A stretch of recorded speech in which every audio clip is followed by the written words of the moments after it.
Welcome everyone to our online NPTEL course Environmental Chemistry and Microbiology.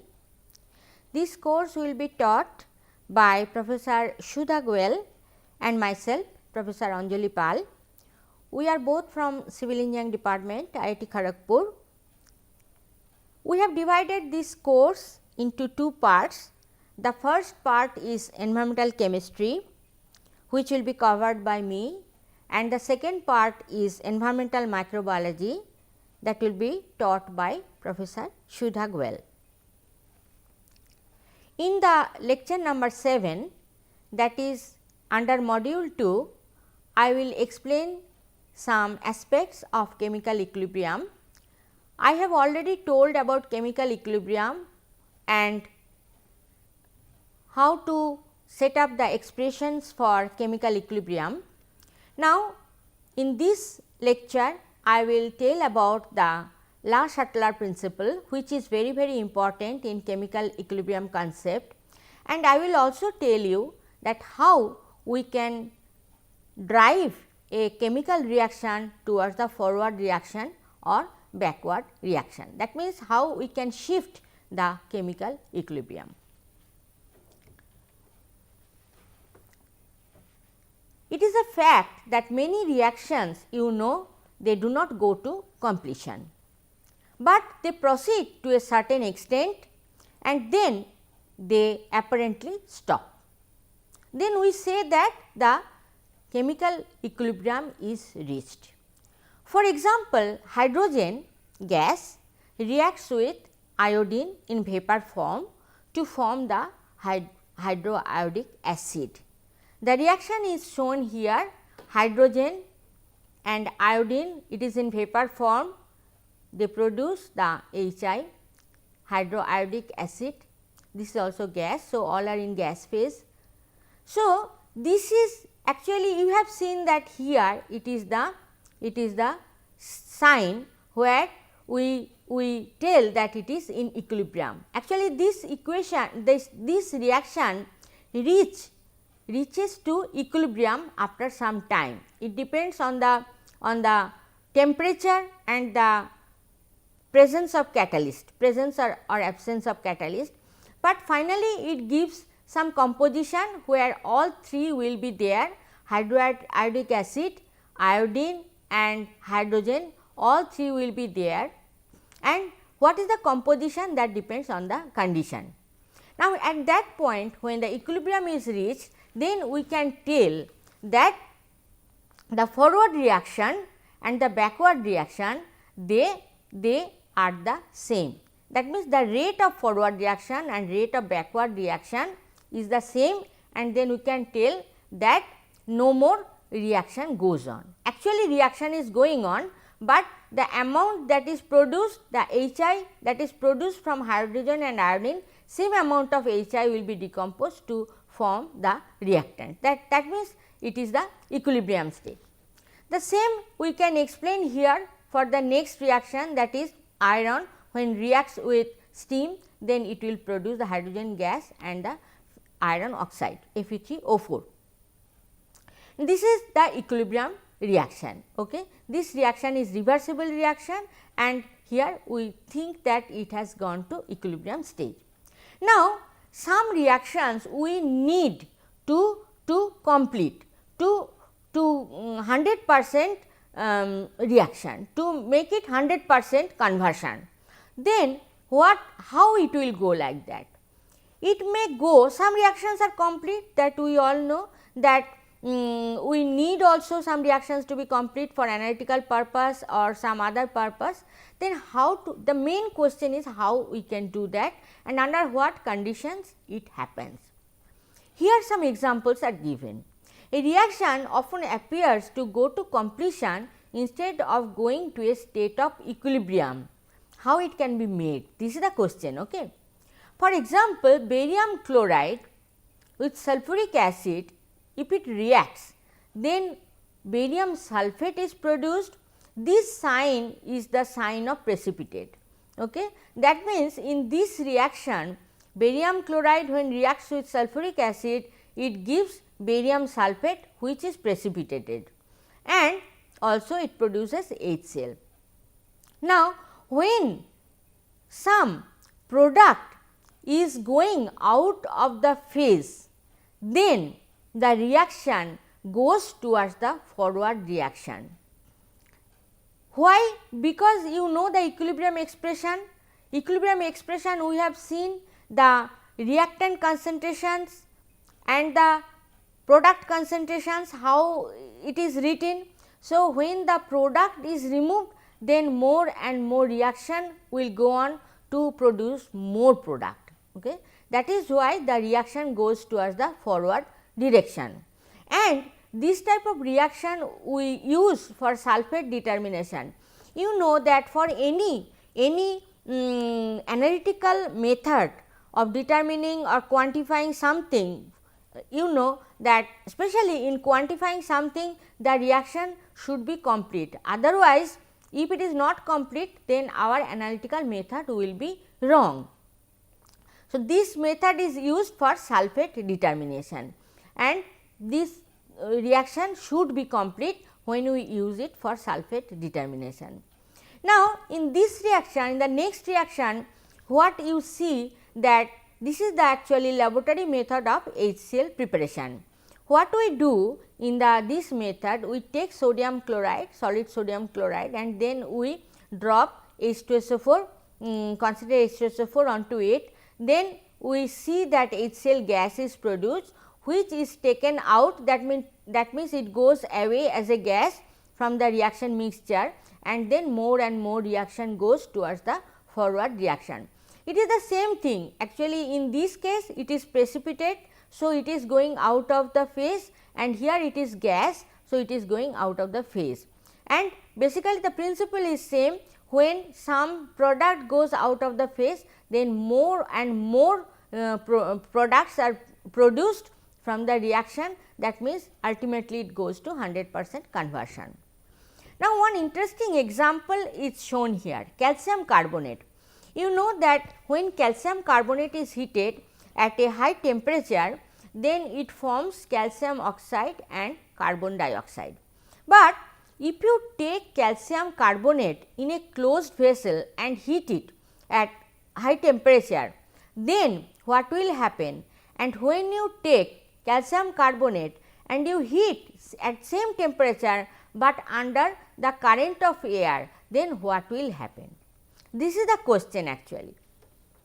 When you heat the calcium carbonate taken in a closed vessel, then you will see that equilibrium is reached and some calcium carbonate will still remain in the vessel at the bottom of the vessel, and some calcium carbonate is produced, calcium oxide is produced, and some carbon dioxide is produced, all remain together in the closed vessel.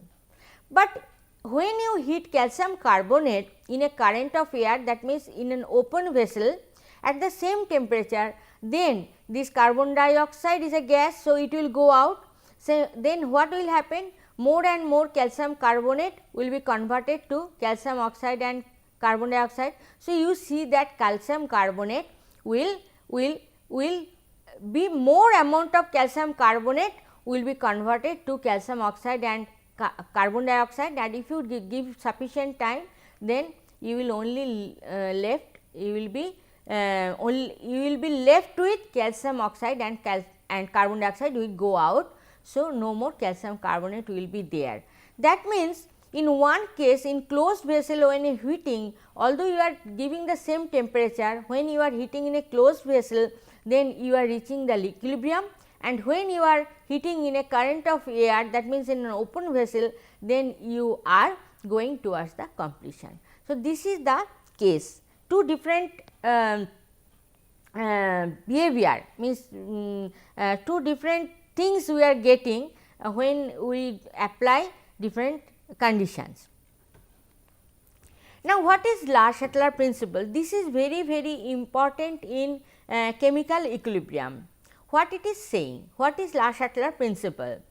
It is said that if one of the conditions of a system in equilibrium be altered. So, first you have to think that we have some equilibrium state. Some reaction is in equilibrium. First equilibrium state is to be attained. Okay. When something is in equilibrium, then if we disturb the system, either by raising the temperature or by raising the pressure or by introducing something. So, when we disturb the system in equilibrium, then what will happen? This is the Le-Chatelier principle. What will happen?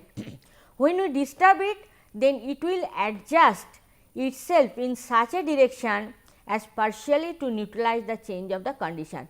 The system will act in such a way that the disturbance will be nullified. You are producing some disturbance on a system which is in equilibrium. So, what it will do? It will try to nullify the disturbance. It is shown in a very simple way, in a very nice way by using this example. This is nothing but the ammonia production by Haber's process. Okay. In that method, what we do? We take nitrogen and hydrogen, then we give pressure at high pressure, that is 200 atmosphere pressure, and we use the temperature 550 degree centigrade, then ammonia is produced and it is an exothermic reaction. So, some heat is generated. Okay. So, this is the process developed by Haber-Bosch process actually, where the ammonia production he obtained from the nitrogen and hydrogen. This is also one type of nitrogen fixation, but nitrogen fixation I will discuss later in my other lectures. But here just remember that here pressure is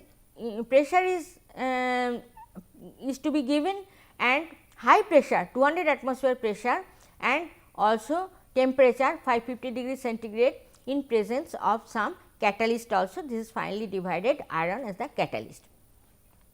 So, it is in equilibrium, you can see the sign. So, it is in equilibrium.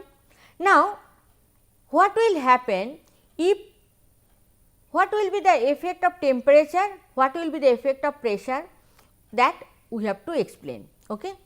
So, for example, we increase the temperature. If the temperature is increased, okay, then what will happen?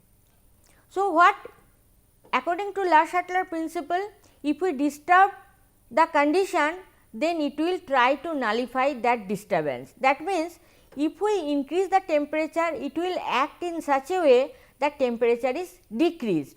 How it will be done? Because it is an exothermic process. So, it will go in the reverse direction. Okay. So, it will go to the reverse direction to nullify the increase of temperature. Now, if we increase the pressure, what will happen? Okay. If we look into the number of moles, we know that number of, and at a constant volume, we know that number of moles, it is related to pressure. Okay. That pressure. So, you can see that in this side there are 2 moles and in this side there are 4 moles. Okay. So, if we increase the pressure, then what will happen? It will try to go in that direction where the number of moles is reduced. That means, when the number of moles is more, then the pressure is also higher. Okay. So, it will act in such a direction that number of moles is reduced, that means it will go towards the forward direction. So, effect of temperature and effect of pressure we have explained. Now, considering this reaction which is also in equilibrium, say for example, NaCl and H2SO4 is producing NaHSO4 plus HCl, it is in closed vessel, say for example, that is why it is in equilibrium. Then effect of altering concentration on equilibrium, if we put it in closed vessel, then this will be equilibrium, but if we do it in open vessel, HCl will go out. That means, altering concentration means HCl is going out. So, one product concentration is becoming less. So, it will go towards the forward direction. Now, if we add NaCl, then again it will go towards the forward direction. Okay? Because this concentration increase means it will always try to decrease this concentration, and how it will decrease? By going towards the forward direction. So, this is the effect of altering concentration on equilibrium. Now, here if you see that PCl5 is going to PCl3 and Cl2. So, effect of adding a substance to a system in equilibrium. Say for example, this is a reaction which is in equilibrium. From outside you put some amount of chlorine gas inside this vessel, then what will happen? It will try to reduce the Cl2 gas. How it will do it? By going towards the backward reaction. If you increase the PCl5 concentration, it will go towards the forward reaction to decrease it. So, effect of adding a substance to a system in equilibrium, that is involved here. Okay? Adding a substance which is involved in the chemical reaction, but from outside you can introduce some inert gas also. It will have also some type of effect, but that will again just like this one. When you introduce some gas from outside, then it will increase the pressure and it will always try to decrease the pressure, and it will act in such a way that it will go towards either forward or backward reaction to reduce the pressure. That example I have not shown here, but it can obviously we can get if we understand this thing, then we can easily tell that this will happen like this. Now, how you can shift the chemical equilibrium, and here we have to apply the Larshutler principle. Now, how you can do this? This has enormous application in environmental engineering. It should be properly understood, okay, so that we can apply it for different problem solving, for different problems to solve different problems. Okay. Now, here, so first one is the formation of insoluble substances. Okay. We have already encountered some examples. Okay. Here there are many other examples I have shown, which are practical problems actually. Okay. So, here brass we use to make different utensils and all. So, brass, what is there in the brass? We remember in this way, brass and bronze. In bronze Z is there, right. So, in bronze Z is there, so zinc is not there, copper is common for brass and bronze. Okay. But in bronze zinc is not there, in brass zinc is there. Okay. So, copper and zinc, and in the bronze copper and tin. Okay. So, here there Z is there, bronze Z is there. So, there copper and tin. Okay. In this way I remember. Okay. Now, in the copper waste or brass waste, if we consider the copper waste or brass waste, then in the wastewater there is some copper ion present, okay, or zinc ion may be present. Okay. Now, how to remove them? If you look into the removal of metals, in most cases you will see that metals are removed by producing some hydroxides, because most of the metal hydroxides are insoluble. So, in this case also we can remove copper as copper hydroxide. Copper hydroxide is insoluble. So, if we increase the pH, then copper hydroxide will be precipitated and we can remove it. This way we can treat the water which contains the copper ion. Okay. But my question is that we can use NaOH, we can use KOH, that is fine, but can we use ammonium hydroxide, because it is also, and we have already learned that ammonium hydroxide is also base. Can we use NH4OH to precipitate copper as copper hydroxide? The answer is no. Why it is no? Because ammonia at the same time is a complexing agent. Ammonia, if we use ammonium hydroxide to precipitate copper hydroxide, then this copper hydroxide will not be formed, but instead it will form the cupramine complex, copper NH3 twice whole 4 2 plus, this complex. Same way zinc also, zinc hydroxide will not be produced, but instead it will form the zinc amine complex, zinc NH3 whole 4 2 plus complex, okay. And it is soluble, these two are soluble. So, it will not be precipitated. Okay. So, this is a very nice example. And in case of hard water, you all know that hard water contains that multivalent cations, and mostly we see that magnesium or calcium ions or iron ion is there. Okay. But if we want to remove this hardness, then what we do? We have to remove it by forming some precipitate. So, what is the precipitate that we should form? In case of this, we have seen that hydroxide we have formed. In this case, in case of hard water, we have to form either as the carbonate as precipitate or hydroxide as the precipitate. Now, here we have to see that which one is more insoluble. In case of magnesium removal, if we consider magnesium hydroxide and magnesium carbonate, then from this value, this is nothing but the solubility product. I will tell you about the solubility product in my next lecture, but this is the solubility product. If we look into the solubility product values, then we can easily tell that magnesium hydroxide is more insoluble compared to magnesium carbonate. Okay. Magnesium carbonate is to some extent soluble, but magnesium hydroxide is more insoluble. So, it is always preferred to remove magnesium as magnesium hydroxide. But reverse is true for calcium.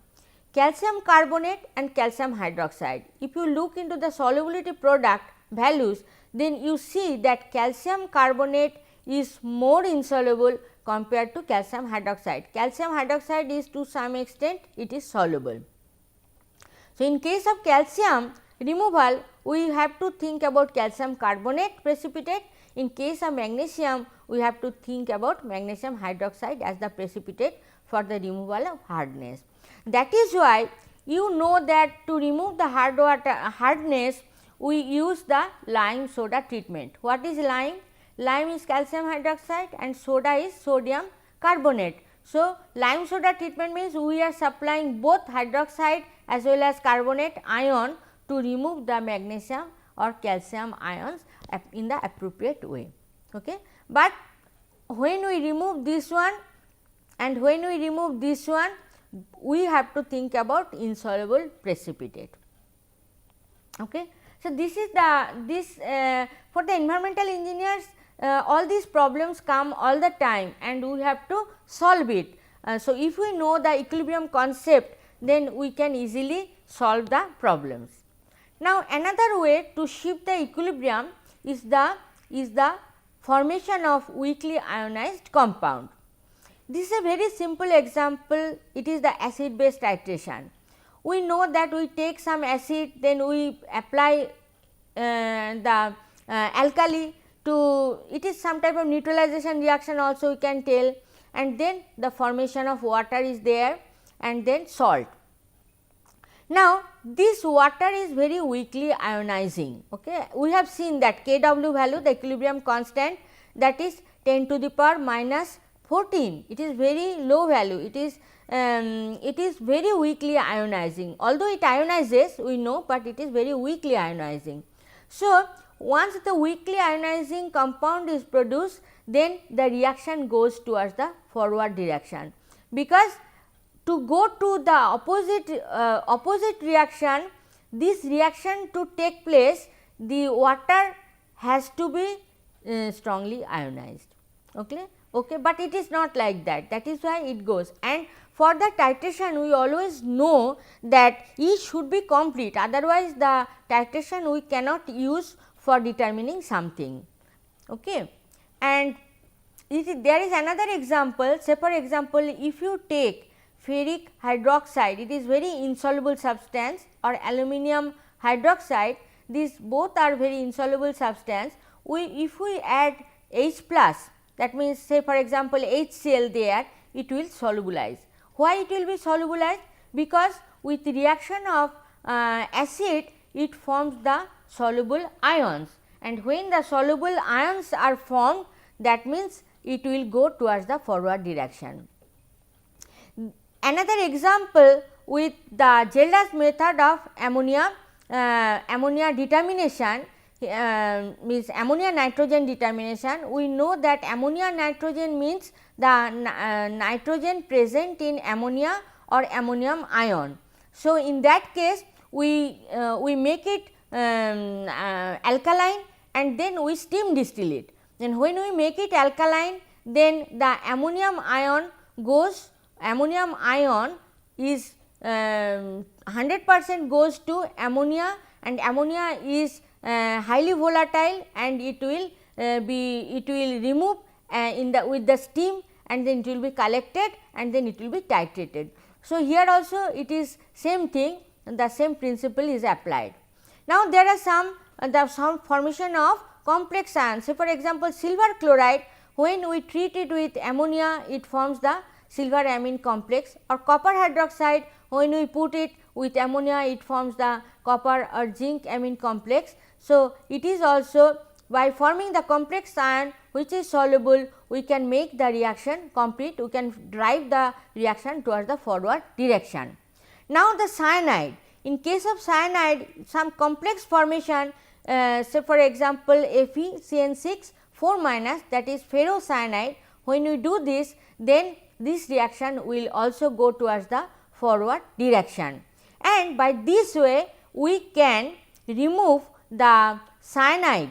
We can remove the cyanide containing wastewater, we can treat, and we can remove the cyanide through formation of Prussian blue, that is a complex which is precipitated. When we put this underline, then we know it is a solid substance and it is precipitated.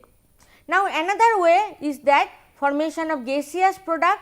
Say for example, this is also a solid, it is reacting with the H plus to form the H2S gas, which goes out of the equilibrium, then the reaction goes towards the forward direction. This is, you see that copper sulphate and mercury sulphide, this reaction does not occur. Why?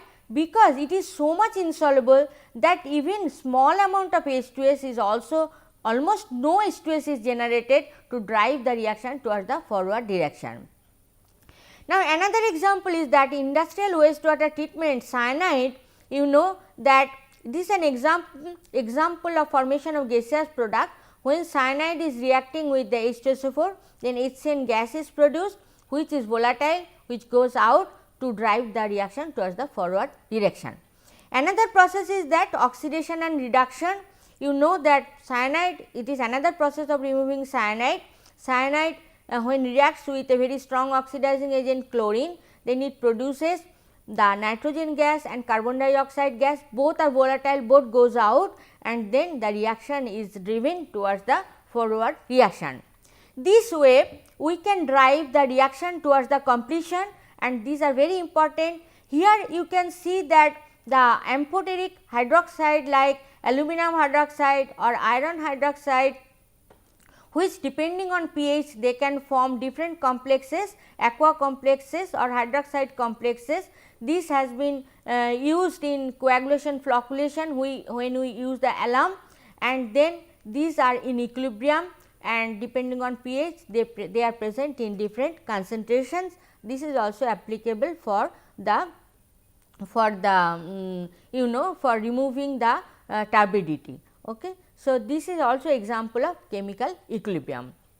Now, the references are the same, this is the Piquedat and Sauer-McCarthy, that you can read to understand these more clearly, and also other textbooks also you can use to understand this. Thank you very much.